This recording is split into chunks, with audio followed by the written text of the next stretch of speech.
23वें प्रश्न के अंतर्गत क्या दिया गया है? प्रथम पद, अंतिम पद, एन पदों का मल्टीप्लाई। हमें प्रूव क्या करना है? P square equal A B की होल पावर एन। एन पदों का मल्टीप्लाई है, उसकी वैल्यू कितनी है? पी। तो जो प्रतिबंध हमें यहां पर प्राप्त हो रहा है उसका प्रयोग करेंगे। हमें दिया है T1, T2, T3, T4 ऐसे कहां तक? n पदों का मल्टीप्लाई कितना है? इसकी वैल्यू p। क्लियर? अब यहां से इनकी वैल्यू लगाएंगे तो ये क्या है? प्रथम पद का मान a, द्वितीय पद का मान क्या हो जाएगा? ar, तृतीय का हो जाएगा ar स्क्वायर। इसी प्रकार से अगले पद का मान हो जाएगा ar क्यूब। ऐसे ये सभी पद मल्टीप्लाई करते हुए कहां तक मल्टीप्लाई करेंगे? n वे। n टर्म्स की वैल्यू क्या हो जाएगी? a r की पावर n माइनस 1 यूकल क्या चल रहा है? p। अब देखिए कोई संख्या n टाइम्स मल्टीप्लाई करेगी तो कितनी पावर हो जाएगी? n। तो a की पावर क्या हो गई है? n।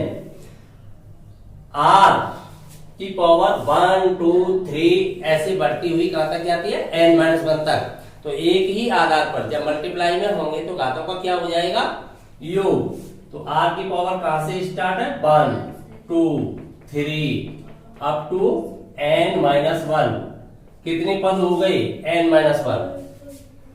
कैसी श्रेणी बन रही है? समांतर श्रेणी। समांतर श्रेणी के लिए n पदों के योगफल का जो फॉर्मूला होता है AP के लिए क्या होता है?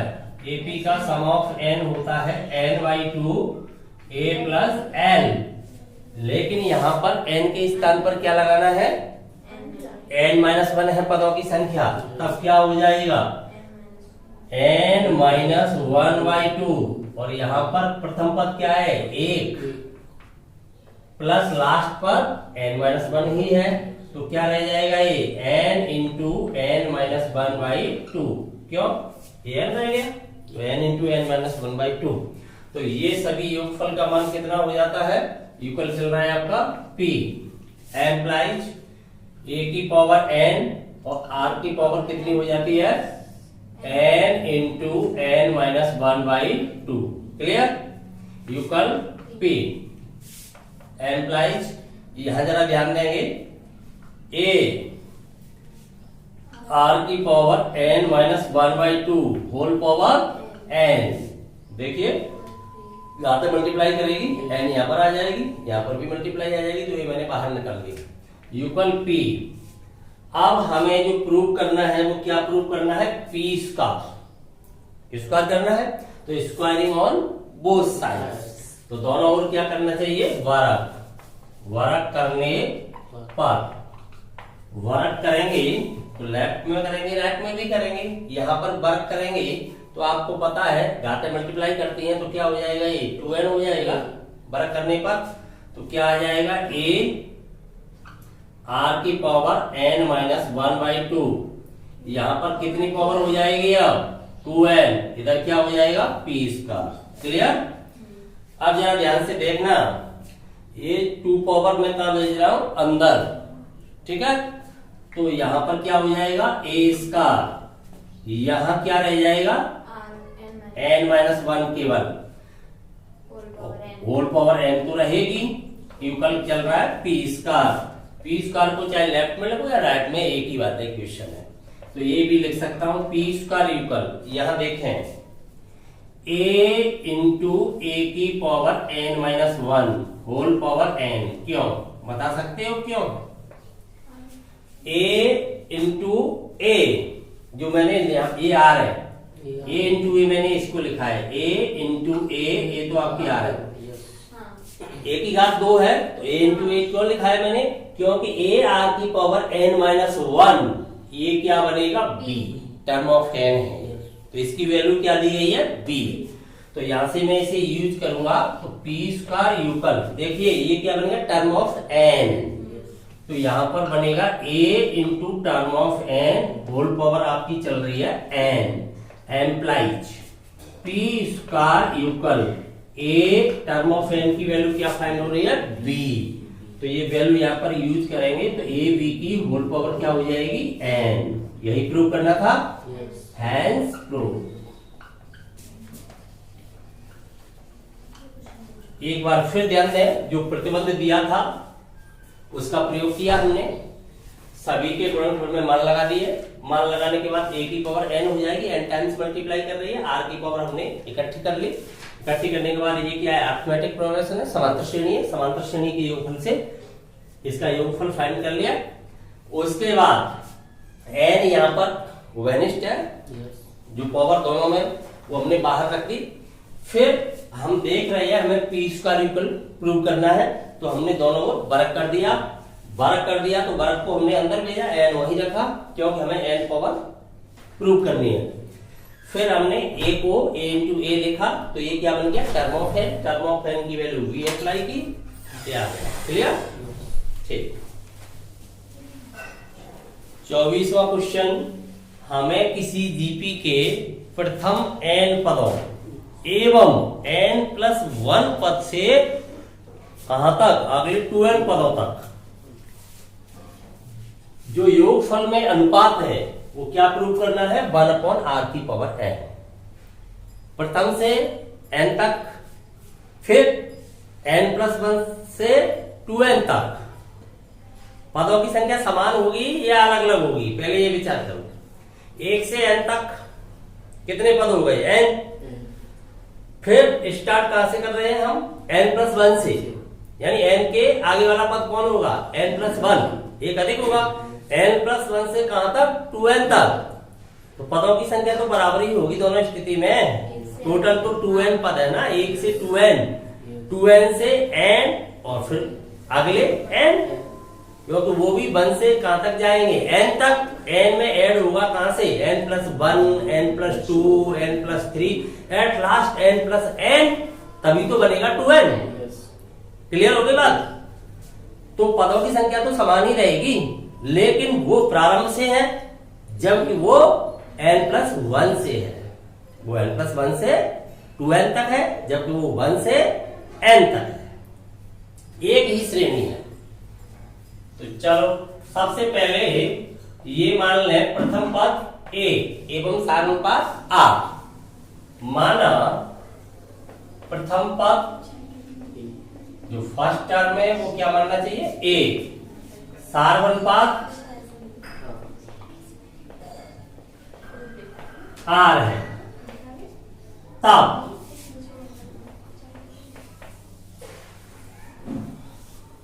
ये वैल्यू हमें इतना प्राप्त होना चाहिए, इस वैल्यू, तो ये लेके चले हम, अनुपात लेके चल रहा हूं।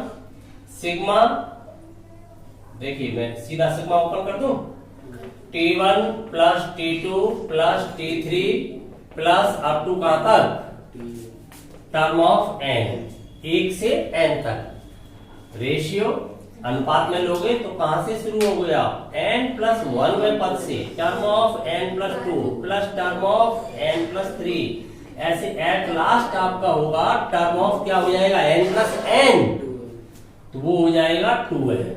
ये हमें देखना। चलो T1 की वैल्यू क्या है, a, T2 क्या हो जाएगा, AR, T3 हो जाएगा आपका AR square plus up to term of n हो जाएगा AR की पावर n-1 इस डिवाइड बाय, ये बताओ क्या हो जाएगा।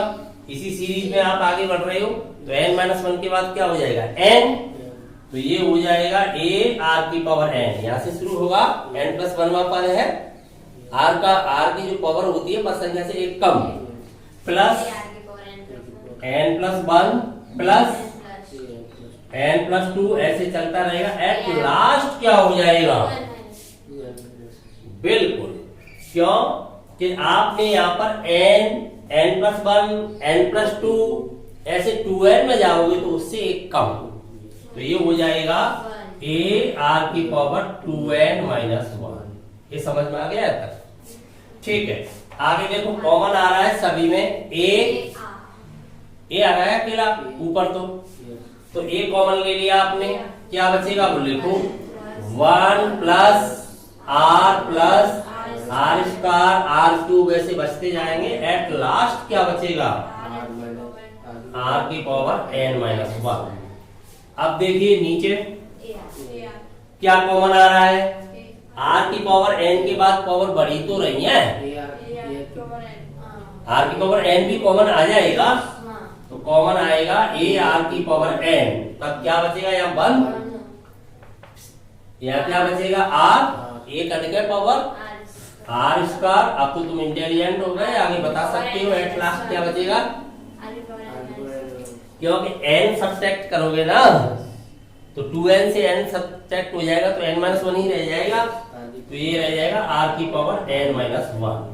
r की पावर n कॉमन लिया तो n ही तो सब्ट्रैक्ट करोगे, n की कमी आएगी। अब देखिए सेम फैक्टर क्या हो गए, कट्टा पिट्टी लेफ्ट हो गए, तो और a से a लेफ्ट हो गया तो केवल क्या रह जाएगा r की पावर n। यही प्रूव करना था, लिख सकते हैं हम hence prove.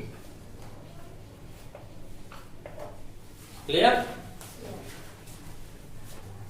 25वां question, ABCD are in GP, then so that, तब हमें क्या प्रदर्शित करना है, A square plus B square plus C square multiplied by B square plus C square plus D square equal A B plus B C plus C D का whole square. तो देखिए यहाँ पर जो दिया गया है उसके अकॉर्डिंग आपको क्या चाहिए, प्रथम पद सारानुपात, तो प्रथम पद तो आपका यही है ए, सारानुपात आपका आर। तो जैसे कह रहा है वैसे काम करोगे तो आप लेफ्ट हैंड साइड लेके चले पहले, तो taking left hand side, left hand side में नहीं लिया तो क्या लिया इसके अंदर, A square plus B square plus C square multiplied by B square plus C square plus D square. ठीक है, बताइए प्रथम पद तो ए है ही, तो ये रहा आपका ए स्क्वायर। क्या आप बता सकते हो बी की वैल्यू क्या हो जाएगी, यहाँ एक बार में सब वैल्यू लिख देता हूं। ए प्रथम पद है आपका, वो तो ए है ही, बी यूपल क्या हो जाएगा ए आर, तो सी यूपल क्या होना चाहिए बताओ, तीसरा है ना, तीसरे नंबर वाला पद, तो ए आर स्क्वायर, डी यूपल क्या होना चाहिए, बस यही तो हो जाएंगे, ये तो ए है ही, तो इनकी वैल्यू यही तो यहाँ पर आपको लगानी है। तो बी की वैल्यू आप क्या लगाओगे, ए आर, इसका क्या हो रहा है वर्ग, तो ए आर का क्या हो जाएगा होल स्क्वायर। सी की वैल्यू क्या है ए आर स्क्वायर, इसका भी क्या है वर्ग। आप ये वाला बॉक्स यूज कर लें। ठीक है, अगले में जाइए, बी स्क्वायर क्या वैल्यू हो जाएगी ए आर का whole square, C A R square का whole square, D A R Q का होल स्क्वायर। समझ में आई पूरी बात। ठीक है, आगे बढ़े तो देखिए यहाँ पर क्या रह जाएगा आपका ए स्क्वायर, यहाँ भी ए स्क्वायर, यहाँ भी ए स्क्वायर, यहाँ पर भी ए स्क्वायर, सब में ए स्क्वायर हो जाएगा। मैं ए स्क्वायर इससे कॉमन निकाल रहा हूँ, इससे भी मैं ए स्क्वायर कॉमन निकाल रहा हूँ, तो एक की घात बाहर कितनी आएगी, कितनी हो जाएगी 4 हो जाएगी। ए स्क्वायर मल्टीप्लाई में आ रहे हैं तो एक की घात हो जाएगी 4। और देखिए इससे तो कॉमन आ नहीं रहा है यार, परंतु यहाँ से आर स्क्वायर, यहाँ से आर की पावर 4 बन चुकी है, यहाँ आर की पावर 6 बन चुकी है, तो आर स्क्वायर कॉमन आएगा, केवल आर स्क्वायर ही आएगा उसी फैक्टर से, तो एक की घात 4 और कॉमन में कौन आ जाएगा आर स्क्वायर। तब क्या बचेगा, अब तो मैं ब्रैकेट छोटा भी यूज कर सकता हूँ। यहाँ पर क्या बचेगा 1, यहाँ पर क्या बचेगा ए तो हटाओ आर स्क्वायर, यहाँ पर क्या रह जाएगा बताओ आर की पावर 4, राइट। अच्छा, इसके बाद यहाँ देखिए यहाँ क्या बचेगा 1, यहाँ पर क्या बचेगा केवल आर की पावर बचेगी 2 आर स्क्वायर, यहाँ पर क्या बचेगा आर की पावर 4 हो जाएगी ना, आपने 2 निकाल ली 6 की, तो 4 रह जाएगी। अब देखिए आगे बढ़ोगे तो क्या प्राप्त होगा आपको, ए की पावर 4 आर स्क्वायर, ये तो कॉमन में चल रहा है, होल स्क्वायर बना गया ना अपना, सेम फैक्टर है, तो ये बन जाएगा 1 plus R square plus R की पावर 4 का होल स्क्वायर। आप इसे यहीं रोक दीजिए लेफ्ट को, क्यों, इसे राइट में ले जाओगे तब A B plus B C plus C D आपको थोड़ा सा टिपिकल कर सकता है ले जाने में, आपको ये फैक्टर एडजस्ट करने पड़ेंगे तब जा करके आप सेट कर पाओगे। करने को तो कर सकते हो, होल स्क्वायर के अंदर जैसे मान लो आप इसे को अंदर भेजोगे, प्रत्येक के पास भेज दोगे, तब उसी फैक्टर में सेट हो जाएगा, इसमें से एक ए एक बी मल्टीप्लाई में आ जाएंगे, फिर होल स्क्वायर में सेट। ऐसा मत करो, आप इससे बैठ रहे हैं राइट हैंड साइड को ले लें, क्योंकि हमारे पास प्रूव करने के 3 तरीके हैं, लेफ्ट से राइट, राइट से लेफ्ट, अथवा दोनों को किसी तीसरी राशि के बराबर कर देना। ठीक है, तो अब हम राइट को लेते हैं। तो राइट क्या है अपना, A B plus B C plus C D का होल स्क्वायर। तो यहाँ पर हम टर्म्स इन ए अर्थात ए के पदों में ही लगाएंगे इसे। तो ए के पदों में लगाएं इसकी वैल्यू। तो देखें यहाँ पर क्या है, ए मीन्स तो ए ही है, बी की वैल्यू क्या है ए आर, लगा दी मैंने यहाँ से ए आर, प्लस बी की वैल्यू क्या है ए आर, सी की वैल्यू क्या है ए आर स्क्वायर, प्लस सी की वैल्यू है आपकी ए आर स्क्वायर, डी की वैल्यू है ए आर क्यूब। क्लियर, आगे बढ़ो, ए स्क्वायर सब में हो जाएगा। तो ए स्क्वायर मैंने कॉमन निकाल लिया। यहाँ आप देखें आर, आगे आर की पावर 3, आगे आर की पावर 5, ये सब मैटर किसके अंदर है, बरक के अंतर्गत, होल स्क्वायर के अंतर्गत। तो इससे मैं आर कॉमन ले रहा हूँ। क्या कॉमन ले रहा हूँ, आर, क्योंकि छोटी घात आर है ना अंदर, तो आर कॉमन ले रहा हूँ। लेकिन किससे ले रहा हूँ, बरक से। तो बाहर क्या आएगा, आर स्क्वायर आएगा कि नहीं आएगा, ए स्क्वायर कॉमन लिया है 4 आएगा। एक साथ कर दूं 4 या होल स्क्वायर या सो करूं, जैसे ए स्क्वायर आर का होल स्क्वायर आएगा, एक साथ कर दूं समझ जाओगे। तो ए की पावर 4 आर स्क्वायर ये हुआ। अंदर से कॉमन तो मैंने ए स्क्वायर आर लिया है, परंतु होल स्क्वायर से लेने के कारण उसका होल स्क्वायर हो गया। अंदर क्या रह जाएगा तब 1, बताइए, अंदर तो ए की कम हुई ना पावर, तो आर स्क्वायर, यहाँ पर ए की कम हुई आर की पावर 4, ये क्या है होल स्क्वायर। अब दोनों को देखिए, फर्स्ट और सेकंड को, बताइए क्या दोनों की वैल्यू इक्वल है, इससे हम कह सकते हैं लेफ्ट इक्वल राइट। क्लियर, एक व दो से, एक व दो से क्या कह सकते हैं हम, left hand side equal right hand side. यही तो प्रूव करना था आपको। क्वेश्चन नंबर 26, 3 तथा 81 के मध्य ऐसी 2 संख्याएं हमें फाइंड करनी है जिससे प्राप्त अनुक्रम क्या बन जाए, जीपी बन जाए। तो देखिए 2 संख्याएं यहां पर एंट्री कराएंगे, तब पदों की संख्या कितनी हो जाएगी, 4। तो चौथे पद का मान क्या हो जाएगा, 81, जिससे क्या प्राप्त हो जाएगा, आर, सारूंगा। आर प्राप्त होते ही पहली संख्या ए आर, दूसरी संख्या हो जाएगी ए आर स्क्वायर। तो यहाँ पर संख्याओं को क्या मान लें, वो संख्याएं क्या होती हैं, गुणोत्तर मान। जीपी के अंतर्गत जो भी मध्य पद होते हैं वो सब क्या होते हैं, गुणोत्तर माध्य होते हैं। तो माना संख्याएं जो हमें प्राप्त करनी है, G1 व G2 है, तब 3 G1 G2 and 81 are in GP। क्या हो जाएगा, GP, गुणोत्तर माध्य एंट्री हो जाने से वो कह रहा है अनुक्रम GP है। अब बताइए आप, टर्म ऑफ 4 कौन सा पद, चौथा पद, इसका मान क्या है, 81। हम जानते हैं GP के लिए टर्म ऑफ n होता है AR की पावर n-1। तो टर्म ऑफ 4 की वैल्यू क्या हो जाएगी, ए आर क्यूब इक्वल आ गया 81। ए की वैल्यू आपको फाइंड हो रही है 3, तो आर क्यूब इक्वल हो जाएगा 81 डिवाइड बाई 3, कितना हो जाएगा, 27। ठीक है, क्यूब रूट लोगे आप, घनमूल लोगे, तो आर क्यूब इक्वल इसे हम लिख सकते हैं 3 की पावर 3, 27। तो आप यहाँ से बताइए आर की वैल्यू क्या आ गई है, 3, आधा समान हो गई या घनमूल मान लें, 3 हो गया। आपके पास ए है, आपके पास आर है, लिख सकते हो आसानी से। अब लिख देना चाहिए आपको, जीवन क्या आएगा बताओ, ए आर। तो ए की वैल्यू क्या है आपकी, ए की वैल्यू भी 3, आर की वैल्यू भी 3, तो 3 इंटू 3 यही तो हो जाएगा, कितना हो गया 9।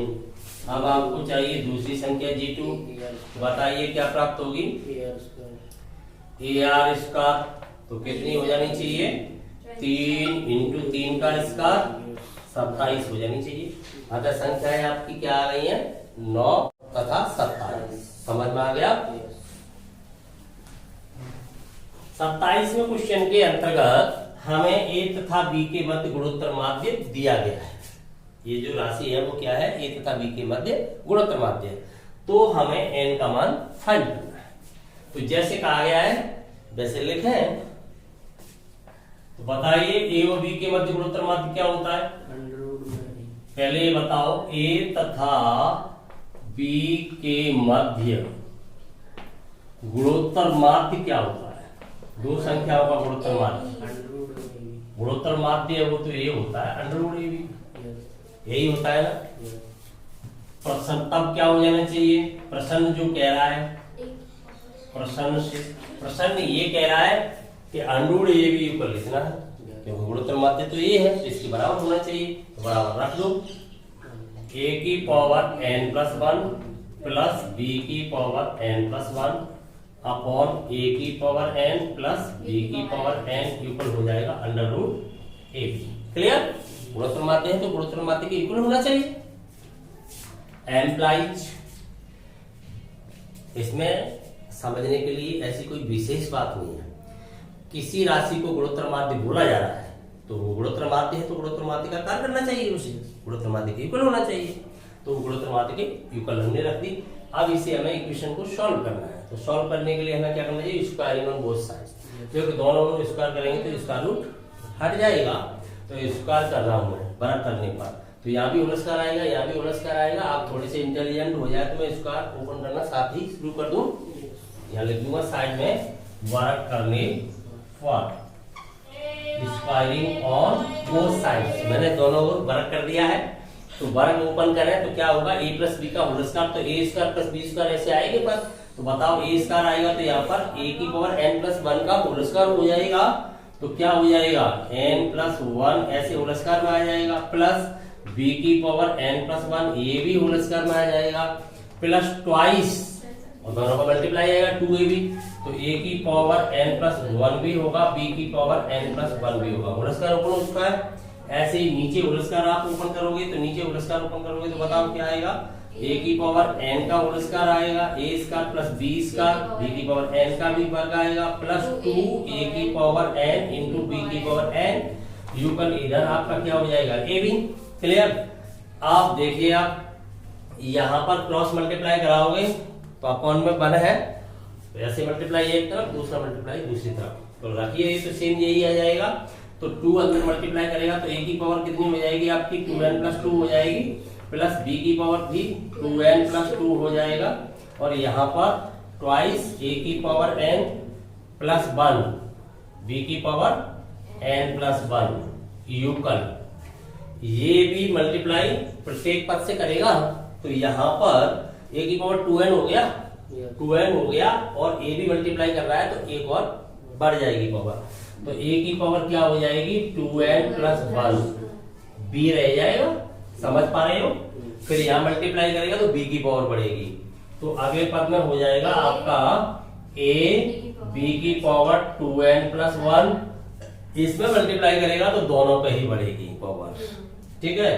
तो प्लस ट्वाइस a की पावर हो जाएगी n+1, b की पावर हो जाएगी n+1। ये तो समझ में आ गया। लॉ ऑफ इंटीग्रेट घातांक नियम आप जानते हो। अब एक तरफ लाइए, हमें जो प्रूव करना है वो n का मान ज्ञात करना है। हमें तो n का मान फाइंड करना है, इसे सॉल्व करना है। सॉल्व करना है तो यहाँ देखें, a एक तरफ करें, b का मैटर एक तरफ करें, तो a की घात इकट्ठी कर रहा हूं मैं। पहले ये देखें, a की पावर 2n+2 है यहाँ पर। ये देखिए a पद देखिए, a की पावर कितना है? 2a की पावर n+1, ये भी है b की पावर n+1। यहाँ पर भी अब क्या हो गया है? सेम फैक्टर हो गया है। सेम फैक्टर हो गया है तो ये पूरा पद क्या हो जाएगा? लेस हो जाएगा। इसे छोड़ दें, ऐसे काटने की जरूरत नहीं है, कट नहीं लगाना है, केवल लेस कर देना है, छोड़ देना है, अगले स्टेप में नहीं लेना है, इसे सबमिट नहीं करना है। a की पावर 2n+2 है, यहाँ पर a की पावर 2n+1 है। ध्यान से देखना। अब मैं क्या कर रहा हूँ? इन दोनों से कॉमन ले रहा हूँ, तो क्या कॉमन आएगा? a की पावर 2n+1 कॉमन आएगी। बड़ी पावर यही है ना 2n+1। तो देखिए ये मैंने कॉमन ले लिया, तब बता सकते हो क्या बचेगा? 2n+1 को कॉमन लूंगा तब इधर एक पावर बचेगी, a बचेगी। इसे मैं इधर ही ला रहा हूं तो माइनस हो जाएगा, क्या बचेगा? b। समझ गए यहाँ तक? अब हमारे पास दो स्टेप हैं, एक तो ये रह गया है, एक ये रह गया है। तो यहाँ पर 2n+2 है, यहाँ पर b की पावर 2n+1 है, तो कॉमन क्या आएगी? 2n+1। उधर ही कॉमन ले रहा हूँ। ठीक है? उधर मैंने कॉमन ले लिया। हाँ बिल्कुल राइट। 2n प्लस 1 मैंने कॉमन ले लिया तो वहां बचा a, ये नेगेटिव हो जाएगा उधर जाएगा तो माइनस b। बिल्कुल समझ में आ रहा है। आप देखिए a माइनस बी से a माइनस बी लेफ्ट हो जाएगा तो हमारे पास केवल रह जाता है a की power 2n plus 1 equal b की पावर रह जाती है 2n प्लस 1। या तो ये मानिए दोनों ओर में b की पावर 2n प्लस 1 से डिवाइड कर रहा हूं, ये मानिए इसको मैं इसके कहा ला रहा हूं, बटे में ला रहा हूं, उधर क्या रह जाएगा 1। तो अगले स्टेप में ध्यान देंगे, ये रह जाए एक साथ लिख सकता हूं मैं दोनों पावर सेम है, a अपॉन b की whole power 2n plus 1 equal रह जाएगा 1। इतना समझ में आ गया। a की पावर है ना, मैंने सेम लिख दिया, अंश की पावर हर की पावर एक साथ लिख दी। 1 के लिए मुझे आधार यही चाहिए तभी कंपैरिजन कर पाऊंगा। ये क्या है a अपॉन b की whole power 0। a upon b की क्यों लिखूंगा, मुझे आधार समान करना है तभी मैं घातों की तुलना कर पाऊंगा, क्योंकि जो अज्ञात राशि है वो कहाँ है, घात में है। तो इसको मैं कैसे लिखूंगा, a अपॉन b की whole power 2n plus 1 equal, इसे मैं लिखूंगा a अपॉन b की होल पावर 0। राइट, 1 है, आधार समान मैंने कर लिए तो घातें भी समान होनी चाहिए, तो इनकी मैं तुलना कर दूंगा तो 2n प्लस 1 इक्वल 0 हो जाएगा। इससे हमें n की वैल्यू क्या फाइंड हो जाती है, -12। क्लियर, यही हमें फाइंड करनी थी n की वैल्यू। समझ में आया। 28वां क्वेश्चन, सबसे पहले ये नोट करें क्या दिया गया है, क्या हमें यहाँ पर प्रूव करना है, दो संख्याओं का योगफल उनके गुणोत्तर माध्य का छह गुना है, तब हमें संख्याओं में अनुपात प्रूव करना है।